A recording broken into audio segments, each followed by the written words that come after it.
ಇನ್ನು ಮಂಡ್ಯದಲ್ಲಿ ಕನ್ನಡ ಪರ ಸಂಘಟನೆಗಳು ಪ್ರೊಟೆಸ್ಟ್ ಅನ್ನು ಮಾಡ್ತಾ ಇರುವಂಥದ್ದು. ಸಂಜಯ್ ಸರ್ಕಲ್ನಲ್ಲಿ ಹೋರಾಟಗಾರರು ಜಮಾಯಿಸಿದ್ದಾರೆ. ಮಂಡ್ಯದಲ್ಲಿ ಕನ್ನಡ ಪರ ಸಂಘಟನೆಗಳಿಂದ ದೊಡ್ಡ ಮಟ್ಟದ ಪ್ರತಿಭಟನೆ ಆಗ್ತಾ ಇದೆ. ಸಂಜಯ್ ಸರ್ಕಲ್ನಲ್ಲಿ ದೊಡ್ಡ ಮಟ್ಟದಲ್ಲಿ ಹೋರಾಟಗಾರರು ಜಮಾಯಿಸಿ ಮಹಾರಾಷ್ಟ್ರದ ಪುಂಡರ ವಿರುದ್ಧ ಆಕ್ರೋಶವನ್ನು ಕೂಗ್ತಾ ಇದ್ದಾರೆ. ನೀವು ಕೂಡ ವಿಜುವಲ್ಸ್ ಅನ್ನು ಗಮನಿಸ್ತಾ ಇದ್ದೀರಿ. ಈ ನಾಡು ನುಡಿ ನೆಲ ಜಲ ಅಂತ ಬಂದಾಗ ಮಂಡ್ಯದಲ್ಲಿ ಈ ಪ್ರತಿಭಟನೆ ಆಗಿರಬಹುದು, ಹೋರಾಟ ಆಗಿರಬಹುದು, ಅದರ ತೀವ್ರತೆ ಜಾಸ್ತಿನೇ ಇರುತ್ತೆ. ಇವತ್ತು ಕೂಡ ಮಂಡ್ಯದಲ್ಲಿ ಈ ಅಖಂಡ ಕರ್ನಾಟಕ ಬಂದ್ಗೆ ಉತ್ತಮ ಸ್ಪಂದನೆ ಸಿಗುವ ಸಾಧ್ಯತೆ ಇದೆ ಅನ್ನುವಂತಹ ಮಾಹಿತಿ ಕೂಡ ಸಿಗ್ತಾ ಇದೆ. ಬೆಳಗ್ಗೆ 7 ಗಂಟೆಯಿಂದಲೇ ಪ್ರತಿಭಟನೆ ಆರಂಭ ಆಗಿರುವಂತಹದ್ದು.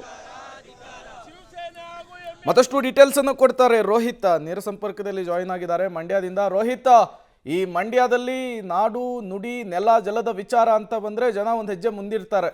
ಇವತ್ತು ಅಖಂಡ ಕರ್ನಾಟಕ ಬಂದು ಕನ್ನಡ ಪರ ಸಂಘಟನೆಗಳು ಕರೆ ಕೊಟ್ಟಿರುವಂತಹ ಹೋರಾಟ ಹೇಗಿದೆ? ಅಲ್ಲಿ ಮಂಡ್ಯದಲ್ಲಿ ಬೆಳವಣಿಗೆಗಳು, ಬಂದ್ಗೆ ಯಾವ ರೀತಿಯ ಸ್ಪಂದನೆ ಸಿಗ್ತಾ ಇದೆ ರೋಹಿತ್? ಪ್ರೇಮ್, ಬಂದ ತೀವ್ರತೆ ಮಂಡ್ಯದಲ್ಲಿ 8 ಗಂಟೆ ನಂತರ ಅಷ್ಟೇ ಗೊತ್ತಾಗಬೇಕಾಗಿರೋದು. ಸದ್ಯಕ್ಕೆ ಕನ್ನಡ ಪರ ಸಂಘಟನೆಗಳು ಪ್ರತಿಭಟನೆ ಮಾಡ್ತಾ ಇದ್ದಾವೆ. ದೃಶ್ಯದಲ್ಲಿ ಗಮನಿಸ್ತಾ ಹೋಗಬಹುದು, ಮಂಡ್ಯದ ಸಂಜೆ ವೃತ್ತದಲ್ಲಿ ಕನ್ನಡ ಪರ ಸಂಘಟನೆಯ ಕಾರ್ಯಕರ್ತರೆಲ್ಲರೂ ಕೂಡ ಹಸಿ ಹುಲ್ಲು ಮತ್ತೆ ಒಣ ಹುಲ್ಲನ್ನ ಒತ್ತು ಇಲ್ಲಿ ಪ್ರತಿಭಟನೆ ಮಾಡ್ತಿರುವಂತಹ ದೃಶ್ಯಾವಳಿಗಳನ್ನ ಗಮನಿಸ್ತಾ ಇರುವಂತದ್ದು. MES ವಿರುದ್ಧವಾಗಿ ಆಕ್ರೋಶವನ್ನ ವ್ಯಕ್ತಪಡಿಸ್ತಾ ಇದ್ದಾರೆ.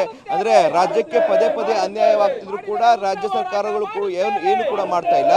ಜೊತೆಗೆ MES ಸಂಘಟನೆ ಪದೇ ಪದೇ ಗಡಿನಾಡಲ್ಲಿ ತಮ್ಮ ಖ್ಯಾತೆಯನ್ನ ಮುಂದುವರಿಸ್ತಾ ಇದೆ. ಈ ನಿಟ್ಟಿನಲ್ಲಿ ಕನ್ನಡಿಗರ ಅಸ್ಮಿತೆಯ ಒಂದು ಪ್ರಶ್ನೆ ಇದಾಗಿರುವಂತದ್ದು. ಆ ನಿಟ್ಟಿನಲ್ಲಿ ಈ ಬಗ್ಗೆ ನ್ಯಾಯ ದೊರಕಲೇಬೇಕು ಅನ್ನೋ ನಿಟ್ಟಿನಲ್ಲಿ ಹೋರಾಟವನ್ನ ಮಾಡ್ತಿರುವಂತಹ ದೃಶ್ಯಾವಳಿಗಳನ್ನ ಗಮನಿಸ್ತಾ ಇದ್ದೀವಿ. ಈ ಬಗ್ಗೆ ಇಲ್ಲಿನ ಕಾರ್ಯಕರ್ತರು ಕೂಡ ನಾನು ಮಾತಾಡ್ತಾ ಹೋಗ್ತೀನಿ. ಸರ್, ಈ ಪ್ರತಿಭಟನೆಯ ವಿಶೇಷ ಏನು ಸರ್ ಅಂತೇಳಿ? ಇಂದು 6ನೇ ಅಂತ ಬೆಂಗಳೂರು ನಗರ ಕುಡಿಯೋ ನೀರಿಗೆ ಯೋಜನೆ ಪ್ರಾರಂಭಿಸ್ತಿದ್ದಾರೆ. ಇಂದು ನಾವು ಹಸಿ ಹುಲ್ಲು ಹೊತ್ಕೊಂಡಿದ್ದೀವಿ. 6ನೇ ಅಂತ ಏನಾರ ಬಿಡುಗಡೆ ಆಯಿತು ಅಂತಂದರೆ ಒಣ ಹುಲ್ಲಾಗುತ್ತೆ. ಮಂಡ್ಯ ಜಿಲ್ಲೆಯ ರೈತರು ಅನಾಥ ಸ್ಥಿತಿಗೆ ಹೋಗ್ತಾರೆ. ಎಂಥ ಸ್ಥಿತಿಗೆ ಹೋಗ್ತಾರೆ? ಒಂದು ಬೆಳೆಯೇ ಇಲ್ಲದಂಥ ಸ್ಥಿತಿಗೆ ಹೋಗ್ತಾರೆ. ಇಂತಹ ಸನ್ನಿವೇಶ ಇರುವ ಸಂದರ್ಭದಲ್ಲಿ ರಾಜ್ಯ ಸರ್ಕಾರ ತಕ್ಷಣಕ್ಕೆ 6ನೇ ಅಂತ ಯೋಜನೆ ಕೈ ಬಿಡಬೇಕು. ಅದರ ಜೊತೆಗೆ ಮೇಕೆದಾಟು ಯೋಜನೆ ಪ್ರಾರಂಭಿಸಬೇಕು, ಕಳಸಾ ಬಂಡೂರಿ ಯೋಜನೆ ಪ್ರಾರಂಭಿಸಬೇಕು, MES ಸಂಘಟನೆ ಕರ್ನಾಟಕ ರಾಜ್ಯದಲ್ಲಿ ನಿಷೇಧ ಮಾಡಬೇಕು, ಕಂಡಕ್ಟರ್ ಮೇಲೆ ಹಲ್ಲೆ ಮಾಡಿರುವವರ ಮೇಲೆ ಕಾನೂನು ಕ್ರಮ ಕೈಗೊಳ್ಳಬೇಕು. ಇಂದು ಕರ್ನಾಟಕ ಬಂದ್ಗೆ ಇಡೀ ಮಂಡ್ಯ ಜಿಲ್ಲೆಯ ಜನ ಬೆಂಬಲಿಸ್ತಿದ್ದಾರೆ, ಉಗ್ರ ಹೋರಾಟ ಮಾಡ್ತಿದ್ದಾರೆ. ನಿಮ್ಮ ಜೊತೆಗೆ ನಾವು ಇದ್ದೀವಿ ಅನ್ನುವಂಥ ಮಾತನ್ನು ಹೇಳ್ತಿದ್ದಾರೆ. ಯಾವುದೇ ಕಾರಣಕ್ಕೂ ರಾಜ್ಯ ಸರ್ಕಾರ ನಮ್ಮ ಬಂಧನ ತಡೆಯೋಕ್ಕೆ ಸಾಧ್ಯ ಇಲ್ಲ ಅನ್ನುವಂಥ ಆಗ್ರಹವನ್ನು ಮಾಡ್ತಾ ಇದ್ದೇನೆ. ನಮ್ಮ 19 ಬೇಡಿಕೆಗಳನ್ನು ಕರ್ನಾಟಕ ರಾಜ್ಯ ಸರ್ಕಾರ ಈಡೇರಿಸಲೇಬೇಕು. ಈಡೇರಿಸ್ತಿಲ್ಲ ಅಂತ ಹೇಳಿದ್ರೆ ನೋಡ್ತಿದ್ದೀರಲ್ಲ, ನಾವು ಹೋರಾಟಗಾರರು, ಹೋರಾಟವೇ ನಮ್ಮ ಗತಿ. ಇನ್ನೂ 16 ಬಂದ್ ಮಾಡ್ತೀವಿ, 16 ರಸ್ತೆ ಬಂದ್ ಮಾಡ್ತೀವಿ, ಎಲ್ಲ ಹೆದ್ದಾರಿಗಳು ತಡೆ ಮಾಡ್ತೀವಿ, ಸಚಿವರಿಗೆ ಬೆನ್ ಮಾಡ್ತೀವಿ. ನಮ್ಮಿಂದ ಮತ ಹಾಕ್ಸ್ಕೊಂಡಂಥ DK ಶಿವಕುಮಾರ್ ಅವರು ನಮ್ಮನ್ನ ಛತ್ರಿ ಅಂತಿದ್ದಾರೆ. ಛತ್ರಿ ಅನ್ನೋರು ಬರಬೇಕು. ಈ ರಾಜ್ಯಕ್ಕೆ ಬಂದಂಥ ಜನ, ಈ ಜಿಲ್ಲೆಗೆ ಬಂದಂಥ ಜನ ಏನು ಎದುರಿಸ್ತಾರೆ, ಮುಂದೆ ಪರಿಣಾಮಗಳೇನು, ಎಲ್ಲವೂ ಸರ್ಕಾರದ ಹೊಣೆಗಾರಿಕೆ ಆಗ್ತದೆ. ಇದು ನಮ್ಮ ಆಗ್ರಹವಾಗಿದೆ.